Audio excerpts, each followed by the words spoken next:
Selamat datang, Bruder Caritas.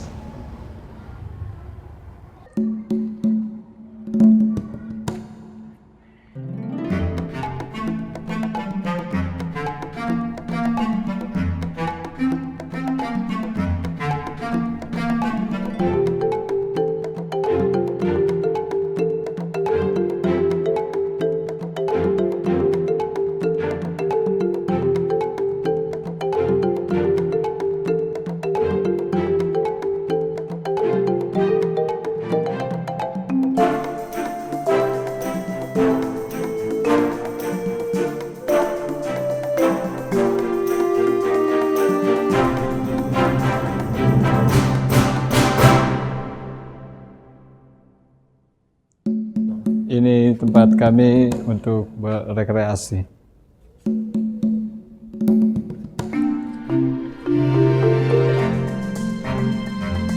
Ini tempat kami untuk menonton TV bersama.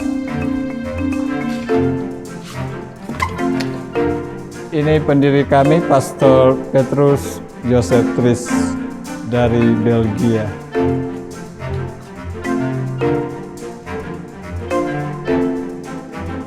Ini salah satu asrama kami atau rehabilitas kami di Jogja yang mendampingi saudara-saudara kita yang narkoba di Yogyakarta ini.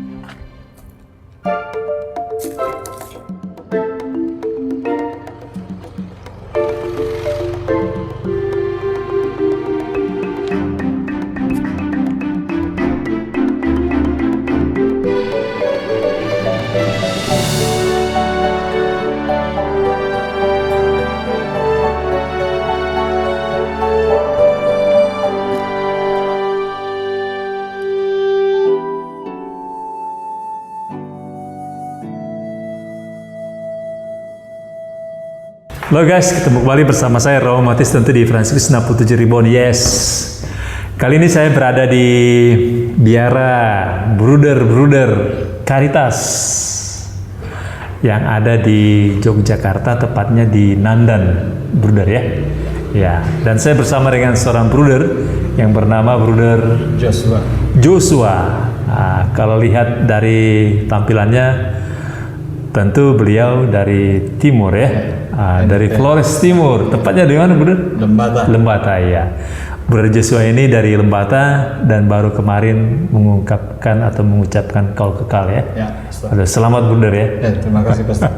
Kelihatan Bruder ini kudus dan saleh nih. Bruder, ngomong-ngomong nih Bruder ya, saya juga baru pertama kali nih berada di komunitas Bruder Caritas.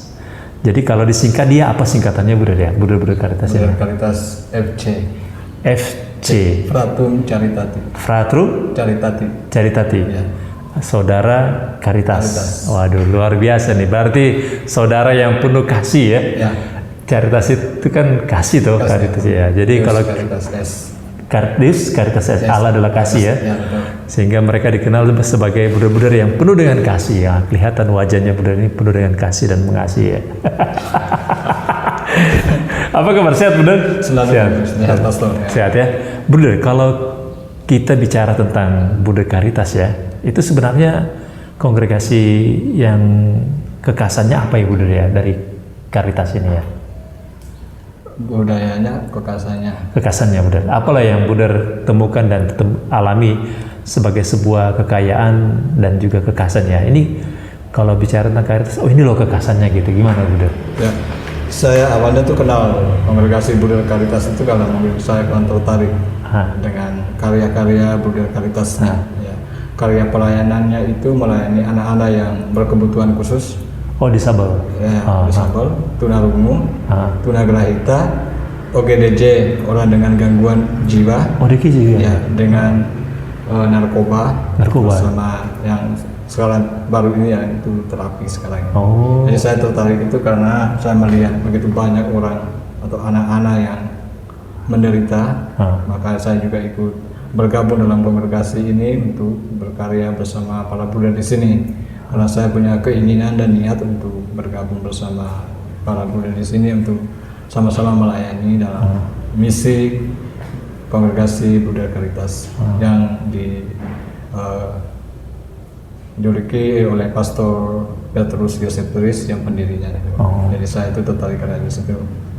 Jadi ketertarikan Bruder karena awalnya Bruder melihat kalau Bruder Caritas itu kan karyanya terhadap orang-orang yang berkebutuhan khusus, kemudian juga ODGJ, kemudian juga pendidikan, kemudian juga narkoba ya, korban-korban dari narkoba gitu ya.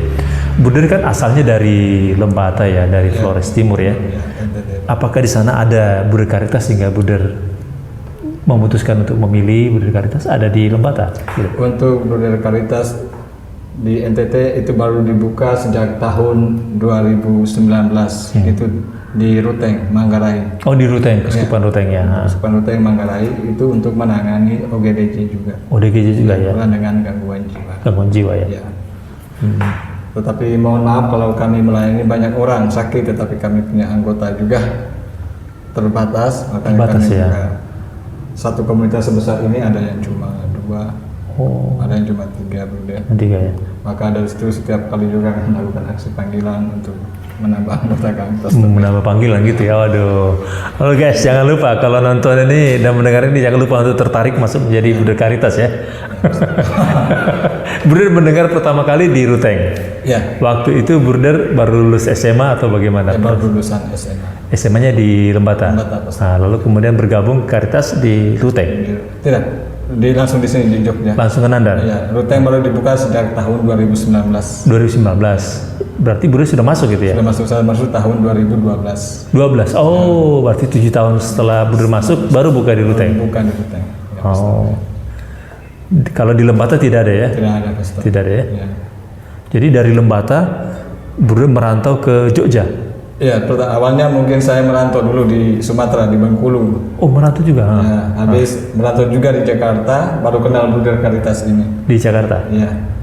Awalnya di Jakarta itu saya masuk juga BM. Budi Mulia. Ya, tetapi mungkin ketidakcocokan juga dengan teman-teman, akhirnya saya mengundurkan diri, lalu saya kerja di Bengkulu, lalu kenal Bruder Caritas, karena di Bruder Caritas banyak orang-orang dari NTT.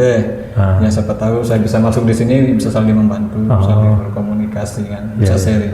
Makanya saya rasa tertarik di situ juga dengan dia punya karya-karya pelayanannya pasti. Jadi saya tertarik di situ. Waktu Bruder dari Lembata merantau ke Bengkulu ya? Merantau. Di Bengkulu kegiatannya apa Bruder waktu itu? Saya kerja sapu seperti biasa. Bekerja? Iya, bekerja. Oh, bekerja apa dulu? Ya, saya sapu-sapu bersih-bersih. Bersih-bersih? Ya, di kongregasi kakak saya, CD, Suster, di Bengkulu, Tarakanita. Tarakanita, oh. Jadi Bruder punya saudari? Ya, saudari Suster. Saudari Suster ya, CB. Lalu Bruder bekerja sebagai karyawan di sana, di sekolah ya? Sekolah ya. Itu berapa lama Bruder? 2 tahun. 2 tahun. Setelah dari sana ke Bengkulu? Saya langsung kenal kongregasi Bruder Caritas oleh adik kelasnya kakak saya, namanya Bruder Philip. Lalu saya minta kirim brosur-brosur kongregasi Bruder Caritas. Akhirnya saya membaca brosur itu, akhirnya saya tertarik di situ. Lalu saya telepon ke Nandan, saya menuliskan surat lamaran, ya, tidak sampai 1 hari ya langsung saya dikatakan diterima. Akhirnya saya dari Bengkulu langsung ke Jogja. Ya, Pastor. Waktu gabung di Jogja nggak kaget ya? Oh, tidak kaget, Pastor. Nggak. Karena saya sudah tahu dia punya basicnya tentang pelayanan itu. Jadi saya datang pertama itu karena mungkin awalnya tuh saya ragu-ragu ya untuk pelayanan, tetapi lama-lama saya terbiasa, akhirnya saya juga bisa. Pelayanan apa pertama sekali yang pelayanan pertama itu anak-anak autis. Autis ya. Di mana? Di Purworejo, Pastor. Purworejo. Ya. Saya 3 tahun di sana. Saya juga dipilih sebagai ketua asrama untuk mendampingi mereka. Jadi, ya hari-hari dengan anak-anak itu jadi ya saya juga rasa senang dan bahagia ketika mendampingi mereka, Pastor. Walaupun karakternya Pastor juga tahu sendiri berbeda ya. Umur kayak saya tapi karakternya umur kayak 4-5 tahun begitu ya, Pastor. Mengalami kesulitan ketika mendampingi saudara-saudari kita yang disabel itu ya? Ya, banyak kesulitan, Pastor. Kesulitan ya? Ya. Tetapi apapun boleh buat, itu kan pilihan saya, Pastor. Saya tetap menjalankan seperti biasa sesuai kemampuan saya. 3 tahun ya? 3 tahun. Apa yang Bruder lakukan pendampingan sana? Pendampingan yang bagaimana Bruder lakukan? Bagaimana Pastor? Pendampingan yang bagaimana Bruder lakukan bersama mereka, mengajarkah Ya, atau mengajar baik secara umum maupun secara pribadi. Mungkin ada kan autis dibagi menjadi 3 golongan, autis rendah, ringan, dan sedang Pastor. Jadi IQ-nya kan kita bisa melihat. ya? IQ-nya di bawah 70 kan bisa belajar khusus dengan saya seperti ini. Saya dengan dia sendiri. Iya. Kalau dengan banyak orang nanti kan ribut, terganggu. Iya. Jadi saya itu memilih yang kalau anak autis yang sedang, yang 70 ke atas masih IQ-nya kami bisa bergabung. Tapi untuk 70 ke bawah itu saya bisa pisahkan untuk saya belajar dengan dia secara pribadi. Oh, secara pribadi. Ya. Sehingga Bruder pada level-level pembagian autis tadi, Bruder masuk semua ya? Dia masuk semua Pastor. Pada anak yang IQ 70 ke bawah, Bruder juga dampingi. Tapi treatment untuk mereka beda-beda. Beda-beda. Ya. Ah. Karena mereka itu punya karakter itu beda-beda Pastor. Ya, ada yang sukanya menggambar, ya, ada sukanya menulis, ya, ada yang sukanya bermain apa. Artinya kita kan mengikuti gaya dia. Jadi kita tidak bisa memaksakan. Jadi anggap saja saya itu memahami mereka, mereka tidak bisa memahami saya gitu. Ya, jadi kalau maksudnya mereka buat itu ya saya ikut saja. Tapi maunya buat yang baik, ya saya buat ya baik-baik. Tapi kalau mereka buat nakal atau buat sesuatu yang tidak baik, mungkin kita tegur atau apa itu seperti biasa. Ya. Tidak menyulitkan atau? Ya, awalnya tuh berat sekali, bahkan banyak orang mau masuk 70, lalu kan tenaganya juga, ya tenaga kami juga kemudiannya juga cuma bertiga, lalu anggota yang karyawan-karyawatinya juga kurang, jadi susah untuk mengatasi di malam hari. Karena malam hari itu kan, ya kalau kita tinggalkan mereka kan mereka saling mengganggu ya Pastor ya, namanya anak autis saling mengganggu, jadi ya kita mau tegur apa, mau pisahkan mereka ke kamar masing-masing. Tetapi setiap tahun kan saya memilih mungkin anak autis yang mana yang berat sekali itu saya pisahkan, yang sedang dipisahkan supaya jangan mengganggu gitu. Nah seperti sindrom kan, bisa pisahkan gitu Pastor. Oh, dipisahkan ya? Dipisahkan. Jadi mereka punya ruangan masing-masing Pastor. Masing-masing. Ya. Jadi untuk memberikan apa pelayanan untuk mereka itu kan agak gampang. Kalau bergabung kan nanti kita melayani satu belum selesai, nanti di sana sudah baku pukul atau sudah baku apa, pokoknya sudah banting-banting. Jadi nanti kita juga bisa marah kan Pastor, tidak kita seleksi. Pernah gak marah Bruder? Iya, pernah marah juga. Pernah. Kan kualitas harus kasih. Ya mungkin habis kesabaran juga bisa. Ya, Pastor gitu. Anak-anak itu susah. Tapi apa pengalaman yang paling menarik Bruder ketika Bruder mendampingi saudara-saudari kita yang autis itu ya, disabel itu ya? Ya menarik, itu saya itu disuruh, ya misalnya saya ada kegiatan menyanyi, suruh menyanyi ya kalau anak-anak itu kalau disuruh menyanyi itu ya kita suruh maju, tetapi kalau untuk menyanyi itu kan enggak dong ya Pastor ya, enggak bisa menyanyi. Tetapi kan lucunya itu dia hanya menari-menari itu aja. Jadi saya rasa kalau dengan anak-anak itu saya lucu ya, kadang-kadang mereka buat lucu, kadang-kadang juga mereka buat kita gimana ya Pastor. Ini menyakitkan juga dengan teman-teman yang lain. Dia buat sesuatu yang aneh-aneh itu Pastor, anak autis, apalagi di kelas. Ya mohon maaf Pastor, namanya anak autis, jadi kotorannya apa itu kan dia bisa buang ke teman-temannya. Dan itulah yang membuat saya juga agak marah juga. Ya mungkin kalau yang seperti itu Bruder temui, Bruder mendampinginya secara khusus ya? Ya secara khusus Pastor ya. Dan Bruder sabar juga mendampingi dia? Di asrama juga memang saya sudah bagi mereka punya ruangan masing-masing. Dan kita juga kerjasama dengan rumah sakit kan Pastor, psikolog dengan psikiater kan, jadi kita sama-sama kerjasama dengan mereka, jadi mereka lihat bagaimana kondisi mereka itu. Setelah Bruder mendampingi anak-anak autis ya, disabel, setelah itu apalagi yang pernah Bruder lakukan ya karyanya ya?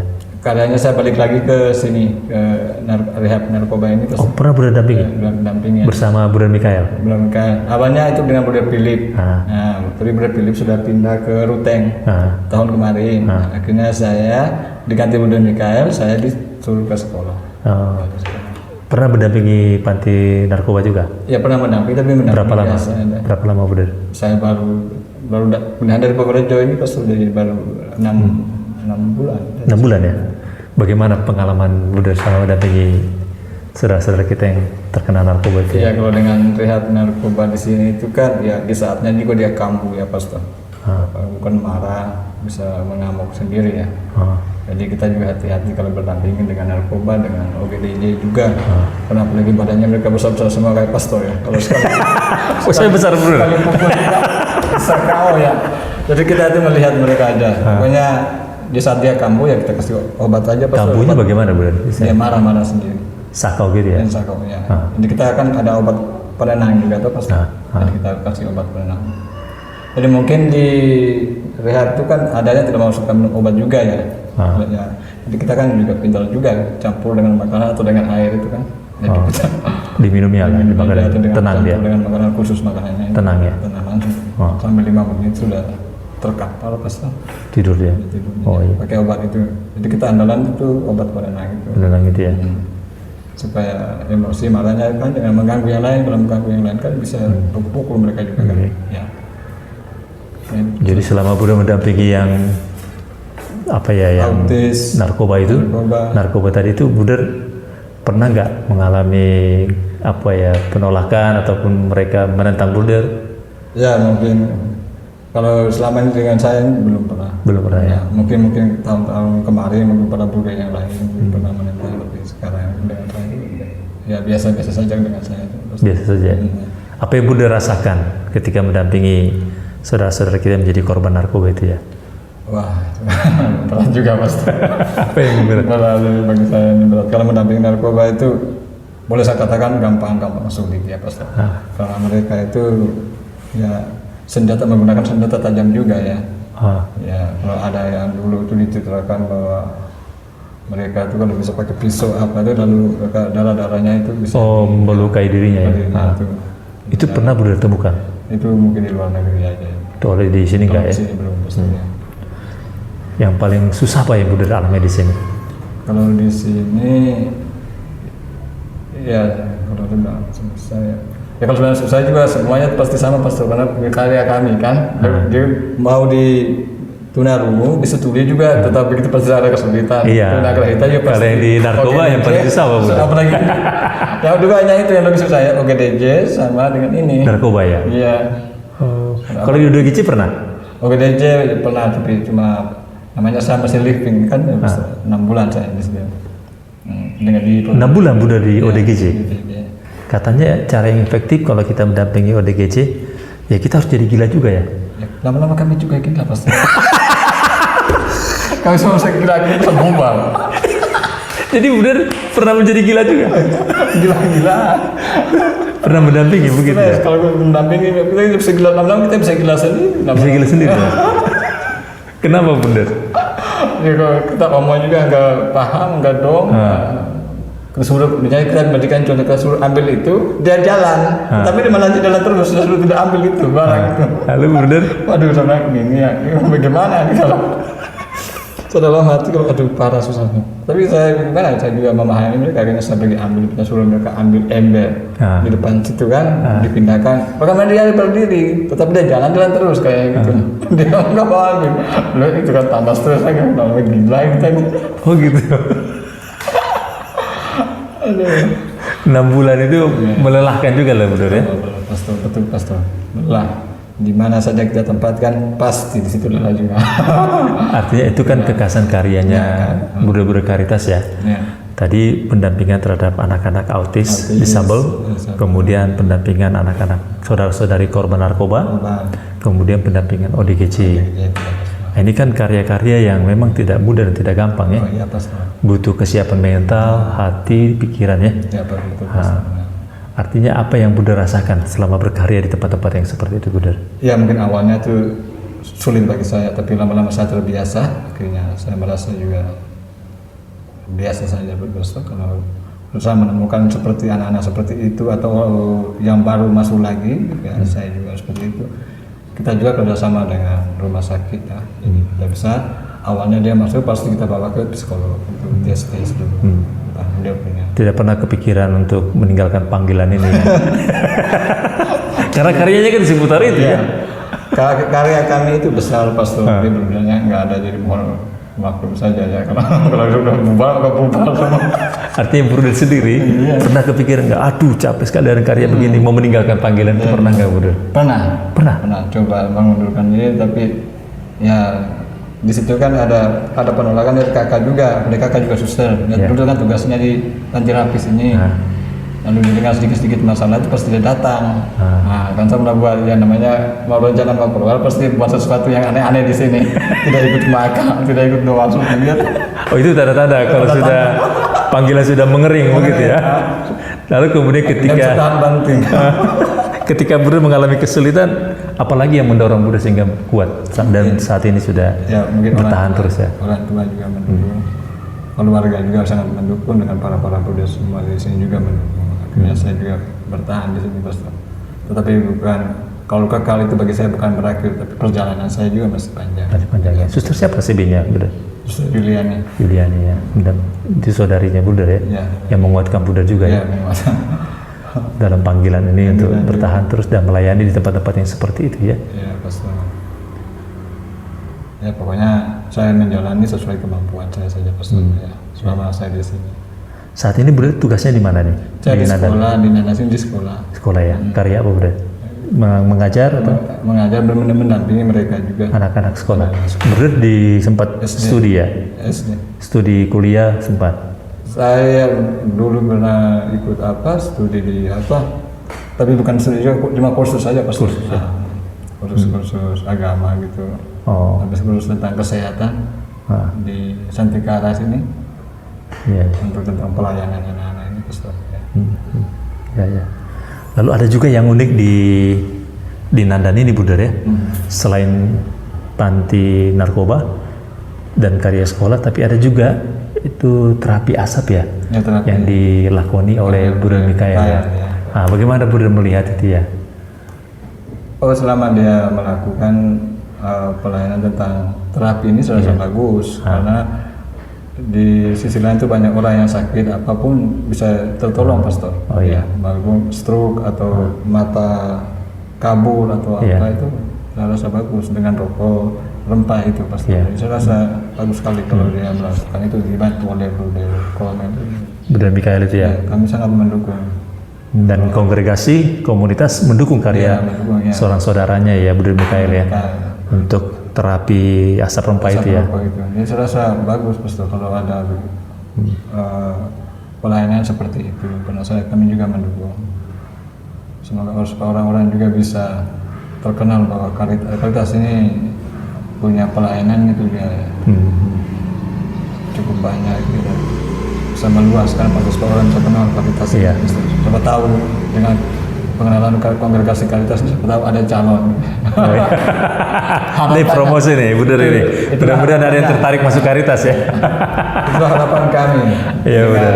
Terapi itu siapa tahu banyak pemuda yang tertarik ya. Bergabung bersama kami sekaligus menambah anggota jumlah kami ya. Itulah doa ya, Pastor ya. Harapan dan doa itu pasti. Harapan dan doa ya.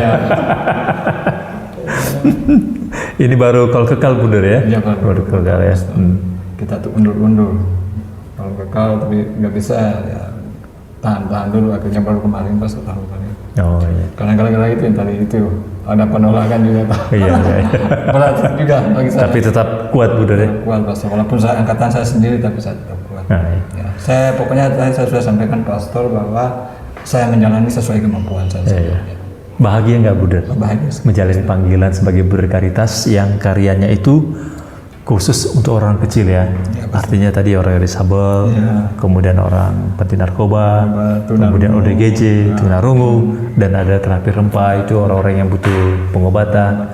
Bahagia nggak Bruder? Selalu bahagia, Pastor. Selalu bahagia? Ya, selalu bahagia saya. Dan masih tetap yakin akan panggilan ini?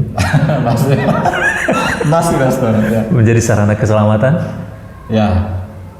Ya kalau Tuhan menghendaki saya umur begini kan sudah dipanggil Tuhan ya mungkin habis ya, Pastor. Kalau saya tetap menjalani dan bahagia, akan pilihan panggilan ini ya. Kalau Tuhan kan kita sudah tahu muda tua kan pasti meninggal, Pastor. Kalau saya ini tetap begini tetap menjalani seperti biasa, Pastor. Seperti biasa ya. Sampai tua pun tetap sama. Tapi kalau Tuhan berkehendak, kalau saya meninggal ya, meninggal enggak ya, habis sudah lah Joshua. Oh, tapi tetap semangat Bruder ya. Selalu semangat pasti. Selalu semangat ya. Udah, terima kasih Bruder Joshua ya. Ya, Joshua. Joshua FC, Fratrum Caritatis, Bruder yang penuh dengan kasih, yang mengasihi saudara-saudara kita yang berkebutuhan khusus tadi ya, yang ODGJ, kemudian mati narkoba, kemudian juga tunarungu, dan juga ada terapi rempah asap ya. Sehingga kita bersyukur akan kehadiran Bruder-Bruder Caritas ini ya. Dan kira-kira apa yang bisa Bruder sampaikan ya terkait dengan pengalaman panggilan. Tentu banyak hal inspiratif yang Bruder sampaikan tadi, berkarya dengan darah orang kecil ya. Apa yang bisa Bruder sampaikan kepada saudara-saudara kita yang mungkin menyaksikan perbincangan kita ini, yang mungkin tergerak panggilannya untuk masuk menjadi Caritas, atau siapa saja Bruder? Ya baik, terima kasih. Saya pertama saya ucapkan terima kasih untuk Pastor yang telah memberikan waktu saya untuk berkonsultasi. Ya, dari saya mungkin cuma harapan kami dari Kongregasi Bruder Caritas itu untuk kedepannya itu kami punya panggilan para calon untuk bisa masuk bergabung bersama kami, karena Kongregasi Bruder Caritas ini apalagi sekarang ini soal panggilan itu agak susah sekali. Dan tidak mudah juga kalau orang masuk Kongregasi Bruder Caritas, apalagi mereka berlebihan. Kongregasi Bruder Caritas dan pelayanan seperti ini. Tapi saya yakin dan percaya bahwa kaum muda kita itu punya niat dan kemauan akan bergabung bersama kami. Dan harapan kami, doa dari pastor juga untuk kami dan mencari panggilan juga untuk kami Kongregasi Bruder Caritas. Ini urusannya pastor. Terima kasih Bruder. Terima kasih guys.